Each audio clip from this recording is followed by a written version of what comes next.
ನಮಸ್ಕಾರ ಎಲ್ಲರಿಗೂ, welcome back to my channel. Very good. ಹೋಗ್ಲಿ ಹೋಗ್ಲಿ, ಗಾಡಿ ಹೋಗ್ಲಿ ಮೆಲ್ಲ.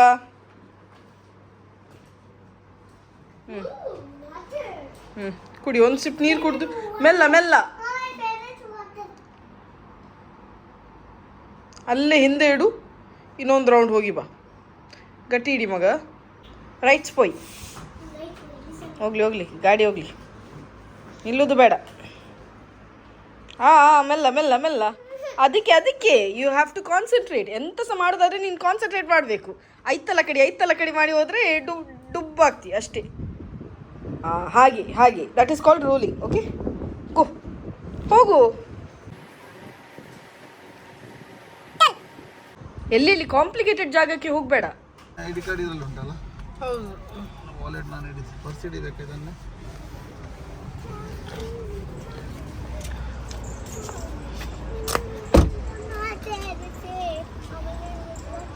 ಸಿವಿಯರ್ ಅಂದರೆ ಸಿವಿಯರ್ ತಲೆನೋವು, ಕಣ್ಣು ಓಪನ್ ಮಾಡಲಿಕ್ಕೆ ಸಮೇತ ಆಗೋದಿಲ್ಲ. ಅದಕ್ಕೆ ನಾನು ಡಾಕ್ಟರ್ ಹತ್ರ ಬಂದಿದ್ದೇನೆ. ಗ್ಲೋಕೋಮಾ ಮಿನಿ ವಾಪಸ್ ಬಂದಿದ್ದ ಕಣ್ಣಿಗೆ ಅಂತ ಅದೇ ಆಗ್ತಾ ಉಂಟು. Same to same feeling, vomiting sensations ಉಂಟು. ಸೊ ಅದೇ ಡಾಕ್ಟರನ್ನು ಸಿಗಲಿಕ್ಕೆ ನಾನು ಬಂದಿದ್ದೇನೆ. 1:30 ಆಯಿತು, ಡಾಕ್ಟರ್ದೆಲ್ಲ ಮುಗೀತು. ಸೊ ಎಂತ ಹೇಳಿದ್ರೆ ಅಂದರೆ ಆಪ್ಟಿಕ್ ನರ್ವ್ ಸ್ವಲ್ಪ ವೀಕ್ ಆಗಿದೆ, ಡಯಾಬಿಟೀಸ್ ಫ್ಲಕ್ಚುಯೇಷನಿಂದ. ಮನೆಗೆ ಹೋಗಿ ಹೇಳ್ತೇನೆ ಕಂಪ್ಲೀಟ್ ಪ್ರಾಬ್ಲಮ್ ಎಂತ ಹೇಳಿದರು ಅಂತೇಳಿ. ಪುನಃ ನಾಳೆ ಬರಲಿಕ್ಕೆ ಉಂಟು. ತೋಟಿ ರೆಸ್ಟೋರೆಂಟ್ ಫುಲ್ ಕತ್ತಲಾಯಿತು. 11:30ಗೆ ಸಹ ಜನ ಇದ್ದಾರೆ. ಹೋಗಿ ಬಂದೆ, ತುಂಬ ಲೇಟ್ ಆಯಿತು. ಆಲ್ಮೋಸ್ಟ್ 11:30-12 ಆಗ್ತಾ ಬಂತು. ಸೊ ಡಾಕ್ಟರ್ ಎಂತ ಹೇಳಿದ್ರಂದರೆ, ಆಪ್ಟಿಕ್ ನರ್ವ್ಗೆ ಸರಿ ಬ್ಲಡ್ ಸರ್ಕ್ಯುಲೇಷನ್ ಆಗ್ತಿಲ್ಲ ಅಂತದ ಅವ್ರು ಹೇಳಿದ್ರು. ನಾನು ಹೇಳೋದು ಕರೆಕ್ಟ್ ಎಲ್ಲ ಗೊತ್ತಿಲ್ಲ. ಅವರು ಆ ನೋವಲ್ಲಿ ಪುನಃ ಕಾರ್ಲಿಕ್ಕೆ ಬಂದಾಗ ಆಗ್ತಾ ಉಂಟು. ಸೇಮ್ ಟು ಸೇಮ್ ಆ ಗ್ಲೋಕೋಮಾದ ಫೀಲಿಂಗ್ ಆಯಿತಾ. ಸೊ ನಾನು ಆ ಸಿಂಪ್ಟಮ್ಸ್ ಹೇಳಿದಾಗ ಅವರು ಚೆಕ್ ಮಾಡಿದರು, ಎಂತ ಒಂದು ಎಲ್ಲೋ ಲಿಕ್ವಿಡ್ ಹಾಕಿ ಎಲ್ಲ ಚೆಕ್ ಮಾಡಿದರು. ಎಂತ ಸಹ ಇಲ್ಲ, ಗ್ಲೋಕೋಮಾ ಅಲ್ಲ ಅಂತ ಹೇಳಿದರು. ಮತ್ತು ಕಣ್ಣಲ್ಲಿ ಸಹ ಎಂತ ಇದಿಲ್ಲ. ಅವ್ರು ಹೇಳಿದರು, ಒಂದು ಲಿಕ್ವಿಡ್ ಹಾಕಿ ನೋಡಿದಾಗ ಅವ್ರು ನೋಡಿದ್ರು ಆಪ್ಟಿಕ್ ನರ್ವ್ಗೆ ಸರಿ ಬ್ಲಡ್ ಸರ್ಕ್ಯುಲೇಷನ್ ಆಗ್ತಿಲ್ಲ. ಸೊ ಇದು ಬರೋದು ಹೈ ಡಯಾಬಿಟಿಕ್ ಇಶ್ಯೂಯಿಂದ ಅಂತ ಹೇಳಿದರು. ಅಯ್ಯೋ, ಇದು ನಾನು ಎನಿಸಿದ್ದು ಕಣ್ಣುದು ಪ್ರಾಬ್ಲಮ್. ಇದು ಎಲ್ಲಿಂದ ಎಲ್ಲಿ ಕನೆಕ್ಟ್ ಆಗ್ತದೆ ಗೊತ್ತಿಲ್ಲ. ನಾಳೆ ಪುನಃ ಹೋಗ್ಲಿಕ್ಕೆ ಉಂಟು ಹಾಸ್ಪಿಟಲ್ಗೆ, ನಾಳೆ ಹೋಗಬೇಕು. ಯಾಕಂದರೆ ಕಣ್ಣುದು ಪ್ರಾಬ್ಲಮ್ ಅಲ್ಲ. ಕಣ್ಣುದು ಅಂದರೆ ಭಯಂಕರ, ತುಂಬ ತುರಿಸುವುದಂದರೆ ಯಪ್ಪ, ತುಂಬ ತುರಿಸುವುದಂದರೆ ಒಟ್ರಾಸಿ ತುರಿಸುವುದು, ಕಣ್ಣೇ ಸ್ಕೂಪ್ ಔಟ್ ಮಾಡೋ ಅಂತ ಆಗ್ತದೆ, ಅಷ್ಟು ತುರಿಸುವುದು ನಾನ್ ಸ್ಟಾಪ್. ಮತ್ತು ನನಗೆ ನನ್ನ ಕಸನ್ ಹೇಳಿದ, ಸರಿ ನೀರು ಹಾಕು ಅಂತೇಳಿ. ನೀರಂದರೆ ಇಲ್ಲಿ ನೀರು ಸಹ ಕ್ಲೋರಿನ್ ಎಂತ ನೀರು ಅಂತೇಳಿ ನಮಗೆ ಸಹ ಗೊತ್ತಿಲ್ಲ. ಅದೇ ಕಡಲ್ದು ನೀರನ್ನು ಇವರು ಪ್ಯೂರಿಫೈ ಮಾಡಿ ಕಲಿಸೋದಲ್ಲ. ಸೊ ಅದು ಸಹ ಒಳ್ಳೇದ ಇಲ್ಲ ಗೊತ್ತಿಲ್ಲ, ಒಟ್ರಾಸಿ ತುರಿಸುವುದು. ಮತ್ತು ಕಣ್ಣು ಕ್ಲಿಯರಿಂಗ್ ಡ್ರಾಪ್ಸ್ ಹಾಕಿದೆ, ಅದು ಹಾಕಿದ್ರೆ ಸಹ ಏನು ಪ್ರಯೋಜನ ಆಗಿಲ್ಲ. ಅದಕ್ಕೆ ನಾನು ಹೋದ ಡಾಕ್ಟರ್ ಹತ್ರ. ಮಾತ್ರ ಹೋದದು ಒಳ್ಳೆ ಆಯಿತು, ಆಗೋದೆಲ್ಲ ಒಳ್ಳೇದಕ್ಕೆ. ಸೊ ಹೋಗಿ ಗೊತ್ತಾಯಿತು ಆಪ್ಟಿಕ್ ನರ್ವಲ್ಲಿ ಸ್ವಲ್ಪ ಇಶ್ಯೂ ಅಂದರೆ ನನ್ನ ಶುಗರಿಂದಾಗಿ. ಸೊ ಶುಗರ್ ನಾನು ಚೆಕ್ ಮಾಡಿದ್ರೆ ತುಂಬ ಟೈಮ್ ಆಯಿತು. ಮದ್ದು ಸಹ ತಿಂತಿಲ್ಲ, ಆಗಾಗ ನೆನಪಾದಾಗ ತಿನ್ನೋದು, ಹಾಗೆ ಫ್ರೀಕ್ವೆನ್ಸಿ ಫಾಲೋ ಮಾಡ್ತಿಲ್ಲ. ಸೊ ಅದು ಪ್ರಾಬ್ಲಮ್ ಆಗ್ತಾ ಉಂಟು. ಇನ್ನು ನಾಳೆ ಹೋಗಿ ಟೆಸ್ಟ್ ಎಲ್ಲ ಮಾಡ್ಲಿಕ್ಕೆ ಉಂಟು. ಆನಂತರ ಹೇಳ್ತಾನೆ ಆಯ್ತಾ ಎಂತ ಆಯ್ತು ಅಂತೇಳಿ. ನೆಕ್ಸ್ಟ್ ಡೇ ಮಾರ್ನಿಂಗ್ ಪುನಃ ಹೊರಟಿದ್ದೇನೆ ಹಾಸ್ಪಿಟಲ್ಗೆ. ಫಾಸ್ಟ್ ಇವಳನ್ನು ಕಸನ್ ಮನೇಲಿ ಬಿಟ್ಟು ಫಾಸ್ಟಿಂಗಲ್ಲಿ ಇದ್ದೇನೆ. ನೋಡುವ ಶುಗರ್ ಲೆವೆಲ್ಸ್ ನೋಡಿ, ಕಣ್ಣು ನೋಡಿ. ಈಗ ಸ್ವಲ್ಪ ಬೆಟರ್ ಆಯಿತು, ಬಟ್ ನಿನ್ನೆ ಫುಲ್ ತಲೆನೋವು ವಾಮಿಟಿಂಗ್. ಇವತ್ತು ತುಂಬ ಬೆಟರ್ ಇದ್ದೇನೆ. ಕಣ್ಣು ಮಾತ್ರ ಸ್ವಲ್ಪ ಹೆವಿ ಉಂಟು. ಹೋಗಿ ನೋಡುವ, ಇಂಟರ್ನಲ್ ಮೆಡಿಸಿನ್ ಡಾಕ್ಟರ್ ಹತ್ರ ಹೋಗ್ಬೇಕು. ಈಗ ಅವ್ರು ರೆಫರ್ ಮಾಡಿದ್ದಾರೆ ಒಂದು ಡಾಕ್ಟರ್ ಹತ್ರ, ಅವರ ಹತ್ರವೇ ಹೋದರೆ ಆಯ್ತು. ಬಾಬಾ ಹೋಗೊಳಗೆ. ಬಿಡು, ನೀನು ಹೋಗು.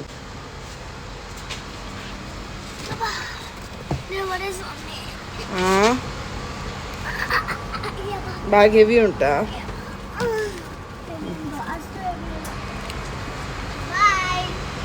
ಕಡಲೆಕಾಯಿ.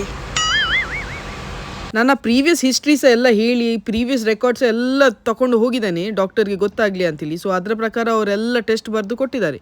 ಇನ್ನು ಎಲ್ಲ ಟೆಸ್ಟ್ ಮಾಡಬೇಕು.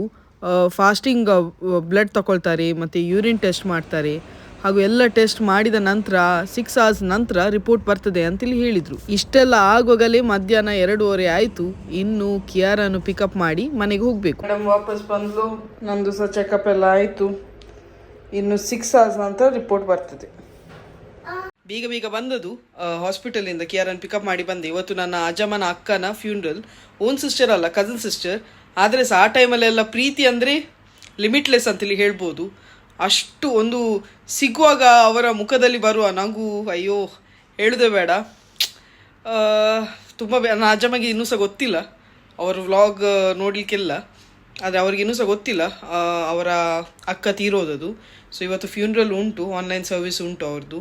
ಆನ್ಲೈನ್ ಸರ್ವಿಸ್ ನೋಡಬೇಕು. ನಾನು ಅಕ್ಟೋಬರ್ಗೆ ಹೋದಾಗ ಮೂರು ಸಿಸ್ಟರ್ಸ್, ಅಂದರೆ ನನ್ನ ಅಜ್ಜಿ ಹಾಗೂ ಅವರ ತಂಗಿ, ಅವರಿಬ್ಬರು ಓನ್ ಸಿಸ್ಟರ್ಸ್, ನಾನು ಫೋಟೋಸ್ ಹಾಕ್ತೇನೆ. ಹಾಗೂ ಇವರು ಅಕ್ಕ, ಇವರು ಕಸಿನ್ ಸಿಸ್ಟರ್ಸ್. ಸೊ ಫ್ಯಾಮಿಲಿಯಲ್ಲಿ ಈಗ ಸದ್ಯಕ್ಕೆ 3 ಜನ ಇದ್ದಾರೆ. ಈಗ ಎಲ್ಡರ್ ಅಂದರೆ ಈಗ ತೀರೋದವರು 94 years. ಸೊ ನನ್ನ ಅಜ್ಜಮ್ಮಗೆ ಹಾಗೂ ಅವರ ತಂಗಿಗೆ ತುಂಬ ಅಂದರೆ ತುಂಬ ಪ್ರೀತಿ ಅವ್ರ ಮೂವರಿಗೆ. ಸಿಗುವಾಗಂತೂ ಅಯ್ಯೋ ಮಾತಾಡುವಾಗ ಅವರನ್ನು ನೋಡೋದೇ ಒಂದು ಕಣ್ಣಿಗೆ ಹಬ್ಬ. ತುಂಬ ಖುಷಿ ಆಗ್ತಿತ್ತು ಅವರನ್ನು ನೋಡುವಾಗ.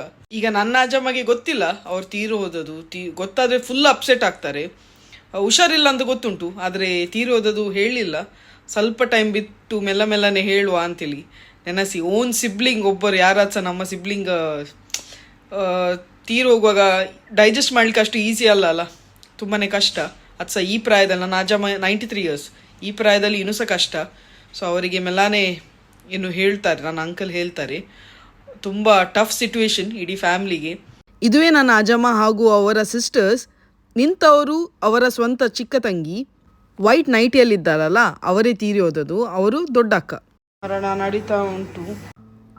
ಮಮ್ಮಿ, ಡ್ಯಾಡಿ ಹಾಗೂ ನನ್ನ ಅಂಕಲ್ ಸಹ ಬಂದಿದ್ದಾರೆ ಮರಣಕ್ಕೆ. ಬೊಂಬೈಯಿಂದ ಅಂಕಲ್ ಸಹ ಬಂದ್ದಾರೆ.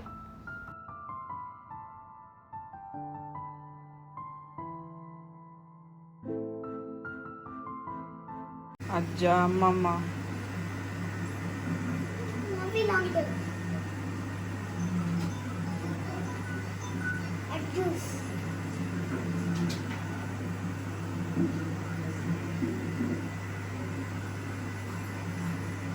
ನನ್ನ ಪ್ರಕಾರ ಲೈಫಲ್ಲಿ ಅತಿ ದೊಡ್ಡ ಸಂಪಾದನೆ ಅಂದರೆ ಪ್ರೀತಿ. ಆ ಪ್ರೀತಿಯನ್ನು ಈ ಅಜ್ಜಿನವರು ಡೆಫಿನೆಟ್ಲಿ ಎಲ್ಲರಿಂದ ಸಂಪಾದಿಸಿದ್ದಾರೆ. ಇವರು 3 ಸಿಕ್ಕಿದಾಗ ಇವರಿಗೆ ಗೊತ್ತಿತ್ತು ಇದು ಇವರ ಲಾಸ್ಟ್ ಮೀಟಿಂಗ್ ಅಂತೇಳಿ. ಇನ್ನು ಇವರನ್ನು ಸಿಕ್ಕುದಿಲ್ಲ ಅಂತೇಳಿ. ಯಾಕಂದರೆ ನನ್ನ ಅಜ್ಜಿ ಇರೋದು ಬೊಂಬೈಯಲ್ಲಿ, ಇನ್ನು ಸಿಗಲಿಕ್ಕೆ ಕಷ್ಟ ಅಂತೇಳಿ ಇವರಿಗೆ ಗೊತ್ತಿದ್ದು ಹೊರಡುವಾಗಂತೂ ತುಂಬ ಕೂಗಿದ್ದಾರೆ 3 ವರ್ಷ. ಅಂತ ಫೀಲ್ ಮಾಡ್ತಿರ್ಬೋದಲ್ಲ.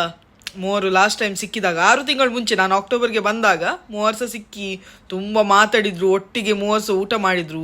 ಇದೆಲ್ಲ ಸಾಧ್ಯ ಅವರ ಮಕ್ಕಳಿಂದ, 3 ಅಜ್ಜಿನವ್ರದ ಮಕ್ಕಳಿಂದನೇ ಸಾಧ್ಯ. ಯಾಕಂದರೆ ಈಗ ಪ್ರಾಯದಲ್ಲಿ ಅವ್ರಿಗೆ ಒಬ್ಬರೇ ಹೋಗ್ಲಿಕ್ಕೆ ಆಗ್ತದೆ ರಿಕ್ಷಾದಲ್ಲಿ. ಅವರ ಮಕ್ಕಳೇ ಎಲ್ಲ ಸಪೋರ್ಟ್ ಮಾಡಬೇಕಲ್ಲ. 3 ಮಕ್ಕಳು ಸಹ ಒಳ್ಳೆ ರೀತಿಯಲ್ಲಿ ಸಪೋರ್ಟ್ ಮಾಡಿ ಅವ್ರು 3 ಯಾವಾಗ ಬರ್ತಾರೆ ಊರಿಗೆ ಸಿಗುವ ಹಾಗೆ ಮಾಡ್ತಾರೆ ಅವರ ಮಕ್ಕಳು. ಸೊ ಅದೇ ಒಂದು ದೊಡ್ಡ ಬ್ಲೆಸ್ಸಿಂಗ್. ಅವರ ಮಕ್ಕಳಿಗೆ ಇದೊಂದು ದೊಡ್ಡ ಬ್ಲೆಸ್ಸಿಂಗ್. ಅಜ್ಜಮ್ಮನ್ನು ಡೆಫಿನೆಟ್ಲಿ ನಾನು ಮಿಸ್ ಮಾಡ್ತೇನೆ. ನಾನಲ್ಲ, ಇಡೀ ಫ್ಯಾಮಿಲಿ ಮಿಸ್ ಮಾಡ್ತೇವೆ. ಯಾಕಂದರೆ ಅವರು ಸೈಲೆಂಟ್ ಅಜ್ಜಮ್ಮ ಅಲ್ಲ. ಅವ್ರು ಯಾವತ್ತು ಅವರೊಟ್ಟಿಗೆ ನನ್ನ ಹತ್ರ ತುಂಬ ಮೆಮರೀಸ್ ಉಂಟು. ಶೇರ್ ಮಾಡ್ಲಿಕ್ಕೆ ಆಗುದಿಲ್ಲ, ಬಟ್ ತುಂಬ ಮೆಮರೀಸ್ ಉಂಟು ಅವರೊಟ್ಟಿಗೆ. ಫುಲ್ ಆಕ್ಟಿವ್ ಅಜ್ಜಿ ಆಯ್ತು ಅವರಂದ್ರೆ ಎಲ್ಲರಿಗೂ ಸಹ ಇಷ್ಟ. ಮತ್ತೆ ಯಾರು ಸಹ ಮನೆಗೆ ಬಂದರೆ ಸುಮ್ಮನೆ ಖಾಲಿ ಕೈಯಲ್ಲೆಲ್ಲ ಹೋಗ್ಲಿಕ್ಕೆಲ್ಲ, ಊಟ ಮಾಡದೆ ಅಂತೂ ಹೋಗ್ಲಿಕ್ಕೇ ಇಲ್ಲ. ತುಂಬ ಪ್ರೀತಿ ಕೊಡೋದು. ಅದರಿಂದಾಗಿ ಅಷ್ಟು ಪ್ರೀತಿ ಸಂಪಾದನೆ ಮಾಡಿದ್ದಾರೆ ಅವರು. ಡೆಫಿನೆಟ್ಲಿ ಮಿಸ್ ಮಾಡ್ತೇವೆ. ಆದರೆ ಅವರ ಆಶೀರ್ವಾದ ಯಾವತ್ತೋ ನಮ್ಮ ಜೊತೆ ಹಾಗೂ ಅವರ ಫ್ಯಾಮಿಲಿ ಜೊತೆ ಇರ್ತದೆ ಅಂತೇಳಿ ನಾವು ನೆನೆಸ್ಕೊಂಡು ಲೈಫ್ ಗೋಸ್ ಆನ್ ಅಲ್ಲ. ಆದರೆ ಅವರು ಕಲಿಸಿದ ನಮಗೆ ತುಂಬ ವ್ಯಾಲ್ಯೂಸ್ ಉಂಟಲ್ಲ, ಅದನ್ನು ಗಟ್ಟಿ ಹಿಡಿದು ನಾವು ಲೈಫಲ್ಲಿ ಮುಂದುವರಿಬೇಕು ಅಷ್ಟೇ. ಅವರೊಟ್ಟಿಗೆ ಕಳೆದ ಕ್ಷಣ ಅದು ಯಾವತ್ತು ಮೆಮರಿಯಾಗಿ ಇರ್ತದೆ ಮನಸ್ಸಲ್ಲಿ. ಅದು ಮರೆಯಲಾರದ ಕ್ಷಣವಾಗಿರ್ತದೆ. ಈಗೆಲ್ಲ ಆನ್ಲೈನ್ ಸಿಸ್ಟಮ್ ಮರಣ ಇದ್ದ ಕಾರಣ ನೋಡಲಿಕ್ಕೆ ಆಯಿತು.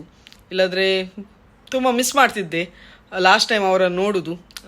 ಆನ್ಲೈನಲ್ಲಿ ಹಾಕಿದ ಕಾರಣ ನೋಡಲಿಕ್ಕೆ ಆಯಿತು ಅಜ್ಜಮ್ಮನ್ನು.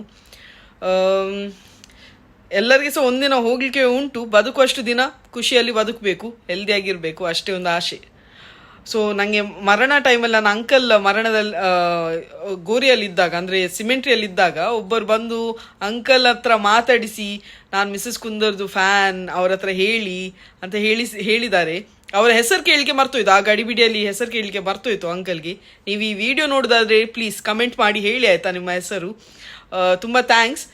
ನನಗೆ ಹಾಗೂ ನನ್ನ ಫ್ಯಾಮಿಲಿ ಮೆಂಬರ್ಸ್ ಅಂತ ರೆಕಗ್ನೈಸ್ ಮಾಡಿ ಇಷ್ಟು ಪ್ರೀತಿ ಕೊಡ್ತೀರಲ್ಲ, ತುಂಬ ತುಂಬ ಥ್ಯಾಂಕ್ಸ್ ನಿಮಗೆ. ದೇವರು ನಿಮ್ಮೆಲ್ಲರಂತ ಒಳ್ಳೆ ರೀತಿಯಲ್ಲಿ ಆಶೀರ್ವದಿಸಲಿ ಅಂತೇಳಿ ನಾನು ಪ್ರೇಯರ್ ಮಾಡ್ತೇನೆ. ನೆಕ್ಸ್ಟ್ ಡೇ ಇವತ್ತು ಹೊರಟಿದ್ದೇವೆ. ಇವತ್ತು ಕಿಯಾರ್ ಅನ್ಸ್ಕೊಂಡು ಹೋಗುದು ನನ್ನೊಟ್ಟಿಗೆ. ಇವತ್ತು ಬ್ಲಡ್ ಟೆಸ್ಟ್ ಎಲ್ಲ ಇಲ್ಲ, ಸೊ ಖಾಲಿ ಡಾಕ್ಟರ್ ಅನ್ನು ಸಿಗ್ಲಿಕ್ಕೆ ಬ್ಯಾಗ್ ಉಂಟು. ಸೊ ಇವತ್ತು ರಿಪೋರ್ಟ್ಸದ್ದು ಸಮ್ಮರಿ ಕೊಡ್ತಾರೆ, ಎಂತಾಯಿತು ಎಲ್ಲ ಡೀಟೇಲ್ಸಲ್ಲಿ ಹೇಳ್ತಾರೆ. ಡೀಟೇಲಲ್ಲಿ ಹೇಳ್ತಾರೆ. ಆನಂತರ ನಾನು ಬಂದ ಮೇಲೆ ನಿಮಗೆ ಹೇಳ್ತೇನೆ ಆಯ್ತಾ ಎಂಥ ಪ್ರಾಬ್ಲಮ್ ಅಂತೇಳಿ. ಬನ್ನಿ ಹೋಗುವ. ಇವಳೊಂದು ಹೊರಟಿದ್ದಾಳೆ, ಬ್ಯಾಗ್ ಎಲ್ಲ ಹಿಡಿದು ನನ್ನನ್ನು ಅಲ್ಲೇ ಅಡ್ಮಿಟ್ ಮಾಡಿ ಬರುವಾಗೆ ಉಂಟು. ದೂರ ದೂರ ಪನಂಬುರ. ಏನೋ ಅದು ಎಲು ಮಾರೈತಿ, ಎಲು ನನಗೆ ಸಹ ಉಂಟು, ಎಲ್ಲರಿಗೆ ಸಹ ಉಂಟು ಎಲು. ಉಂಟು ನೋಡಿ ಉಂಟು. ಹೋಗುವ. ಇವತ್ತು ಹೆಚ್ಚಾಗಿ ಎಲ್ಲರದ್ದು ಗಾಡಿ ಉಂಟು.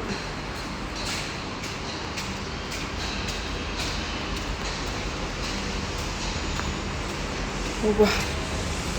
ನೋಡುವ ಡಾಕ್ಟರ್ ಎಂತ ಹೇಳ್ತಾರೆ ನೋಡುವ.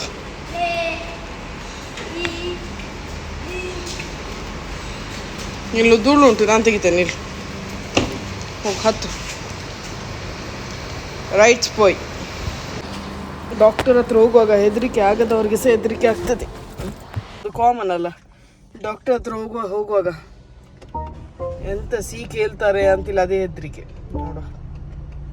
ನಾನು ಹೋಗೋದು ನಮ್ಮ ಮನೆ ಹತ್ರ ಇರುವ ತುಂಬೆ ಹಾಸ್ಪಿಟಲ್ ಆಯಿತಾ. ತುಂಬೆ ಹಾಸ್ಪಿಟಲ್ ಊರಿನವ್ರದ್ದೇ ಹಾಸ್ಪಿಟಲ್. ನಾವು ಮುಂಚೆಯಿಂದ ಇಲ್ಲೇ ಹೋಗುದು, ಇದು ಹತ್ತಿರ ಸಹ. ಸೊ ಅದಕ್ಕೆ ನಾನು ಇಲ್ಲೇ ಬಂದಿದ್ದೇನೆ ಇವತ್ತು ರಿಪೋರ್ಟ್ಸ್ ಕಲೆಕ್ಟ್ ಮಾಡಿ ಹಾಗೂ ಡಾಕ್ಟರನ್ನು ಸಿಗಲಿಕ್ಕೆ.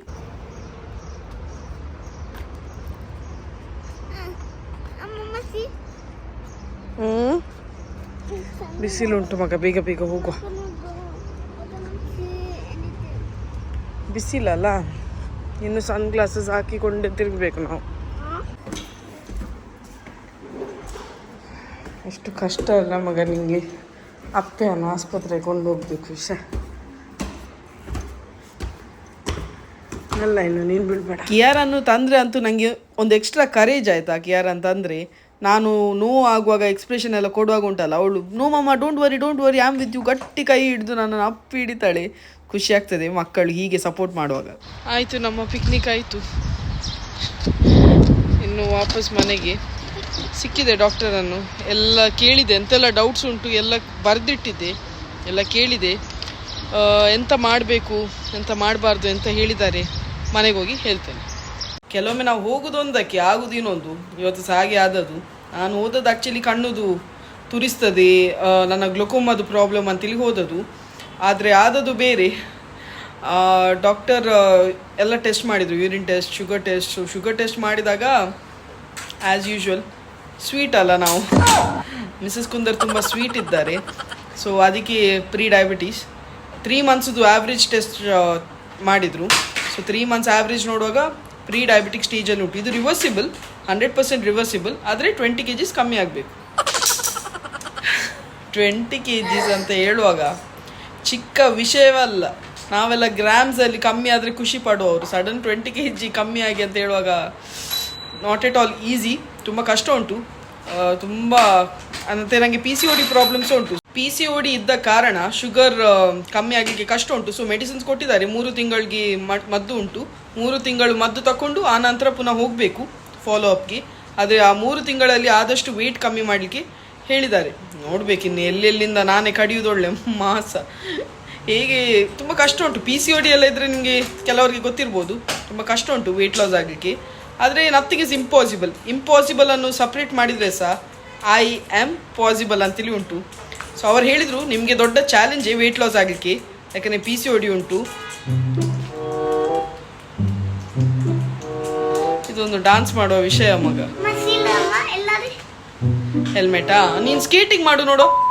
ಇಲ್ಲಿ ಅಂತ ಇನುಕುದು ಸೊ ಅವ್ರು ಹೇಳಿದರು ವೆಯ್ಟ್ ಕಮ್ಮಿ ಮಾಡಬೇಕು, ಆಗಲೇ ಆಲ್ಮೋಸ್ಟ್ ನಿಮ್ಮ ಶುಗರ್ ಲೆವೆಲ್ಸ್ ಕಮ್ಮಿ ಆಗ್ತದೆ ಹಾಗೂ PCOD ಸಹ ಸರಿ ಆಗ್ತದೆ ಅಂತ ಹೇಳಿದರು. ಮತ್ತೆ ನಾರ್ಮಲಿ ಅದು ಇದು ಡೆಫಿಷಿಯನ್ಸಿ ಇರ್ತದೆ ಅಲ್ಲ, ಮನುಷ್ಯರೆಂಬವರಿಗೆ ಡೆಫಿಷಿಯನ್ಸಿ ಇರ್ತದೆ, ಕ್ಯಾಲ್ಸಿಯಮ್ ಅಯನ್. ನನಗೆ ಅಯನ್ ಡೆಫಿಷಿಯನ್ಸಿ ಉಂಟು, ಇಷ್ಟು ಪುಲ್ಕನೇ ಇದ್ದಾನೆ, ಆದರೆ ಸಹ ಒಂದೊಂದು ಡೆಫಿಷಿಯನ್ಸಿ ಕೇಳುವಾಗ ನನಗೆ ನಗಡಲಿಕ್ಕೆ ಬರ್ತದೆ. ಆದರೆ ಅಯನ್ ಡೆಫಿಷಿಯನ್ಸಿ ಉಂಟು ಅಂತ ಹೇಳಿದರು. ಸೊ ಅಯನ್ ಡೆಫಿಷಿಯನ್ಸಿಗೆ ಎಂತ ಮಾಡೋದು ಎಂತ ಸಹ ನಿಮ್ಮ ಹತ್ರ ಐಡಿಯಾ ಇದ್ದರೆ ಕಮೆಂಟ್ ಮೂಲಕ ಹೇಳಿ. ಆದರೆ ವಿದೌಟ್ ಶುಗರಾ, ನನಗೆ ಇನ್ನು ಶುಗರ್ ತಿನ್ನಲಿಕ್ಕೆ ಇಲ್ಲ. ಶುಗರ್ ಅಂದರೆ ಪಂಚಪ್ರಾಣ, ಅದನ್ನೇ ಶುಗರ್ ಒಂದು ತಿನ್ನುವಾಗ ಒಂದು ಮೂಡ್ ಸಹ ಒಂದು ಖುಷಿ, ಒಂದು ಒಳ್ಳೆ ವೈಬ್ರೆಂಟ್ ಮೂಡ್ ಬರ್ತದೆ. ಆದರೆ ಈಗ ಶುಗರ್ ಈಗ ಸದ್ಯಕ್ಕೆ ಸ್ಟಾಪ್ ಮಾಡಲಿಕ್ಕೆ ಹೇಳಿದ್ದಾರೆ, ನೋಡುವ. ಮತ್ತು ಹೆಚ್ಚು ಸ್ಟ್ರೆಸ್ ಮಾಡಬಾರ್ದಂತೆ ಕಣ್ಣು, ನೋಡುವ. ಆ ವ್ಲಾಗ್ ಹಾಕಲಿಕ್ಕೆ ನೋಡ್ತೇನೆ, ಆದರೆ ಆದಷ್ಟು ರೆಸ್ಟ್ ಮಾಡಲಿಕ್ಕೆ ಸಹ ನೋಡ್ತೇನೆ. ಒಮ್ಮೆ ಕಂಪ್ಲೀಟ್ ಹೀಲ್ ಆಗಬೇಕು, ಯಾಕಂದರೆ ನನಗೆ ಸಹ ರೆಸ್ಪಾನ್ಸಿಬಿಲಿಟೀಸ್ ಉಂಟಲ್ಲ ಮನೆಯಲ್ಲಿ. ಸೊ ಅದನ್ನೆಲ್ಲ ಫಸ್ಟ್ ಪ್ರಯಾರಿಟಿ ರೆಸ್ಪಾನ್ಸಿಬಿಲಿಟೀಸೇ. ಮತ್ತು ನೋಡು, ಆದಷ್ಟು ನಾನು ವ್ಲಾಗ್ ಹಾಕಲಿಕ್ಕೆ ಸಹ ನೋಡ್ತೇನೆ, ಆದರೆ ಈ ವಾರ ಹಾಕಲಿಕ್ಕೆ ಆಗೋದಿಲ್ಲದ್ರೆ ದಯವಿಟ್ಟು ಕ್ಷಮಿಸಿ. ಈಗ ವಿಶ್ ಮಾಡಲಿಕ್ಕೆ ರಿಕ್ವೆಸ್ಟ್ ಬಂದಿದೆ. ಸೋಫಿಯಾ ಸ್ಮಿತಾನ ಬರ್ಡೇ 21ಗೆ, happy birthday Sophia, God bless you with all good health, wealth and happiness always. ಪ್ರಸಾದ್ನ ಬರ್ಡೇ 30ಗೆ, ಹ್ಯಾಪಿ ಬರ್ಡೇ ಪ್ರಸಾದ್ ರವರೇ, God bless you with all good health, wealth and happiness always. Sara ಸತ್ಯವೀರನ birthday 20th ಮಾರ್ಚಿಗೆ, happy birthday Sara, God bless you with all good health, wealth and happiness always. Mohammed ಶಾಜಿನ್ನ birthday April 1ಗೆ, happy birthday Shajin, God bless you with all good health, wealth and happiness always. ಅಮೋಘ್ನ birthday 20th, happy birthday Amogh, God bless you with all good health, wealth and happiness always. Solomon ರಾಜ್ನ birthday 17th, happy birthday Solomon Raj ರವರೇ, God bless you with all good health, wealth and happiness always. ಈ ವ್ಲಾಗನ್ನು ನಾನು ಇಲ್ಲೇ end ಮಾಡ್ತೇನೆ ಆಯಿತಾ. ಇಷ್ಟ ಆದರೆ ಲೈಕ್ ಮಾಡಿ, ತುಂಬ ಇಷ್ಟ ಆದರೆ ಕಮೆಂಟ್, ಶೇರ್ ಹಾಗೂ ಸಬ್ಸ್ಕ್ರೈಬ್ ಮಾಡ್ಲಿಕ್ಕಂತೂ ಮರಿಬೇಡಿ. ಹಾಗೂ ನಿಮ್ಮ ಹತ್ರ ಎಂಥ ಸಹ ಒಂದು ಒಳ್ಳೆಯದಾದ ಟಿಪ್ ಇದ್ದರೆ ಹೇಳಿ, ಯಾಕಂದರೆ ನನಗೆ ಇನ್ನೂ 1 ತಾಸು ನಡೀಲಿಕ್ಕೆ ಹೇಳಿದ್ದಾರೆ. ಮನೆಯಲ್ಲಿ ಥ್ರೆಡ್ಮಿಲ್ ಇನ್ನೂ ಉಪಯೋಗಕ್ಕೆ ಬರ್ತದೆ. ನೋಡಬೇಕು, 1 hour ನಡಿಬೇಕಂತೆ, every day walk for 1 hour ಅಂತ ಹೇಳಿದ್ದಾರೆ. ಯಾವ ಜಾಲಿಯಲ್ಲಿ ನಡೆಯೋದು ನಂಗೆ ಗೊತ್ತಿಲ್ಲ, ಇಲ್ಲ ಥ್ರೆಡ್ಮಿಲಲ್ಲೇ 1 hour ನಡಿಬೇಕು. ಈ ವ್ಲಾಗನ್ನು ನಾನು ಇಲ್ಲೇ ಎಂಡ್ ಮಾಡ್ತೇನೆ. ನೆಕ್ಸ್ಟ್ ವ್ಲಾಗಲ್ಲಿ ಸಿಗುವಲ್ಲ, ಅಷ್ಟೊಳಗೆ ಟೇಕ್ ಕೇರ್, ಬಾಯ್ ಬಾಯ್.